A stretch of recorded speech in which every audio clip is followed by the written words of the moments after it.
Good morning, St. Mark Lion parents. This is Mr. Albertson. I hope you're having a great Sunday and looking forward to an extended weekend as we have President's Day on Monday off. I just wanted to go over some changes and some upcoming things we have going over in the next few weeks. The first, Mrs. Grimes sent you an email, I believe on Friday, that updated a lot of our COVID protocol changes. We had a webinar with Dr. Box, who is the Indiana Department of Education, the Indiana Department of Health main doctor, and she shared with us some of the upcoming recommendations that we're going to be following. First of all, we will have mask wearing as optional starting Tuesday. Students and staff may wear a mask if they feel like they need to or they don't have to here at school. There will be 2 times when they will need to wear a mask. The first is when we have a mass over at school, an all-school, either a Monday or a Thursday mass. So make sure your child has a mask for those days. I know it's a little confusing with the 2 words. The second time is if your child tests positive for COVID, the last 5 days of that process, they are required to wear a mask as well here at school. So those are the only 2 times that they need to have a mask if you want them to. The second thing is we will be no longer contact tracing, so we will not be calling you if your child is within so many feet of someone who tested positive, nor will any other children need to be sent home if that happens in the classroom. What we will do, though, is we will call you or contact you via email and let you know if a child tested positive in your child's classroom. We won't give you the proximity because we're allowed to move around now, so we won't really know who that is. But that way, at least you can monitor for symptoms if you would like to at home. The next thing is we will continue, like we said, to have other protocol still in place. We will use hand sanitizing machines in all the classroom and in the entryway. We will encourage children to do that. And also with hand washing. We will also, like we said, have masks as being optional. If you want your children to wear masks, that's fine. And then the last thing is we ask you to still continue to monitor for symptoms at home. Keep your children at home if they're showing symptoms. We're treating this almost now like the flu, is what Dr. Box said. So let's be cognizant of that, and let's work to continue to keep everybody safe. The next thing I want to talk about is the voucher application program. Starts in a few weeks. So what we will need from you, and about 90 to 95% of our families for next school year will qualify for a voucher or an SGO scholarship.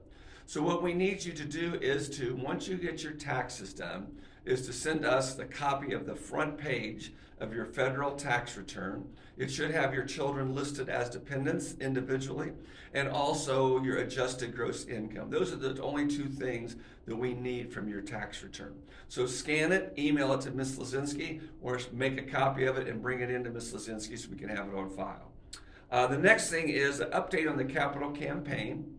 The capital campaign, as most of you know, we're getting ready to build 2 new pre-K classrooms, a new gymnasium, which we're excited about. That's also going to be a new cafeteria kitchen, and brand new parish offices. So out here in the courtyard where I'm looking out to will all be a new building in about a year and a half from now.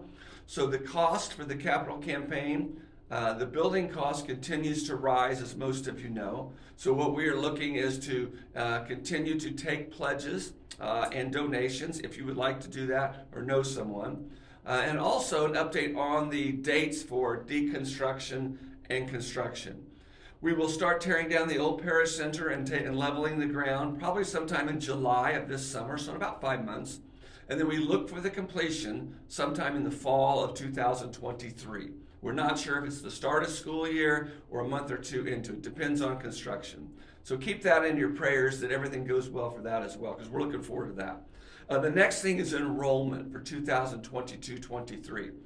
We continue to grow here at St. Mark. We're over 500 students. Many of our classes are full for next year with waiting lists. We still have some room in our pre-K class for next year and a couple of the higher grades. So if you know someone that's interested, we are still taking names for the waiting list and also enrolling in some grades. The last thing is, I know most of you, when I email or on the bridge last week, I put something about my new roles for next year, actually for July of this year when I retire as a principal. I just want to reiterate a couple of things. First of all, that new position is called the Director of Financial Outreach here at St. Mark. And within that title are about 4 or 5 jobs within himself. First, I will be the Director of the Myanmar Outreach, helping all the people in the Myanmar community to continue to be an active part of this church and school. The second, I will be still the Director of the Voucher Program here at St. Mark. So if you have any voucher questions, how that works, getting your taxes in, I will still be doing that and enrolling your child for the voucher. The next thing I'll be doing is a communications director. Continue to doing the live stream, trying to do some new things with communication for the church and the school. And I love that part of this job because that's something I look forward to doing as well. And then the last is a new position here at St. Mark. Father Tim had asked if we could start a development director. And what a development director does is a development director goes out and finds new sources of income for the church and the school. It may be grants. It may be people who want to leave part of their estate to the church and school. It may be also soliciting from businesses for different ways as well. So I'm looking forward to every one of those parts of the job and still being an active member at St. Mark here at the church and helping out whenever we can at the school. Last thing I want to leave you with, the principal search. I talked with Father Tim yesterday, and the interviews are going very well. They have some great candidates. He said they are excited to, in the next few weeks, announce who the new principal will be. So we're looking forward to that as well. So we hope you have a great weekend, a good Monday off for President's Day. God bless you all very much, and we'll talk with you soon.